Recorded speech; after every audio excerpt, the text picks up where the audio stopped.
கவுண்டிஃப் use பண்ணி நம்ம வந்து சப்ஜெக்ட் வைஸ் உள்ள ஸ்டூடெண்ட்டோட பர்ஃபார்மன்ஸ் பார்க்க போகிறோம்.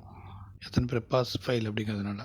இப்போ கவுண்டிஃப் ஃபஸ்ட்டு பாஸ் பார்த்துறோம். கவுண்டிஃப் ரேஞ்ச் செலக்ட் பண்ணிக்கிறோம். ரேஞ்ச் செலக்ட் பண்ணிவிட்டு comma double quotation mark greater than or equal to 35. Close the bracket.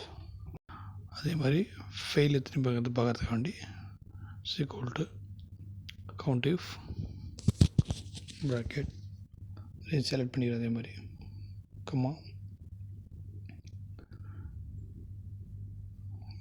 Less than 35. ஃபைலில் இருந்து லெஸ் தென் 35 இருந்தால் இத்தனை பேர்ட்டு கவுண்ட் பண்ணி எனக்கு காட்டணும்.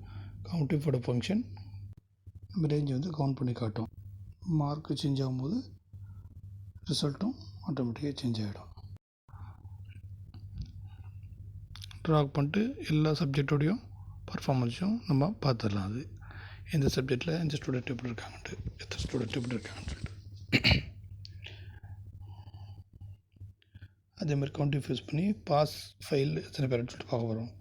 டோட்டல் பாஸ் வந்து கவுண்டிஃப் ரேஞ்ச் செலக்ட் பண்ணிட்டு underscore double quotation mark pass close பண்ணிடுறோம்.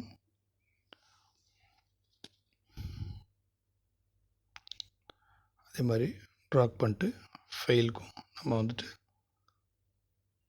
ரேஞ்ச் செலக்ட் பண்ணிட்டு ஃபெயில்னு அடிச்சிடும். இப்போ எத்தனை பேர் பாஸ் எத்தனை பேர் ஃபெயில்னு சொல்லிட்டு கவுண்டிஃப் பண்ணி காட்டிடும். அது கவுண்டிஃபோட ஃபங்க்ஷன் கவுண்ட் பண்ணுறது கிரிட்டீரியாவை ரேஞ்சு வந்து கவுண்ட் பண்ணி காட்டும். அதே மாதிரி நம்ம இப்போ கவுண்டியை பார்க்க போகிறோம். கவுண்டியை வந்து டெக்ஸ்ட்டில் இருக்கிறது வந்து கவுண்ட் பண்ணி காட்டும். அது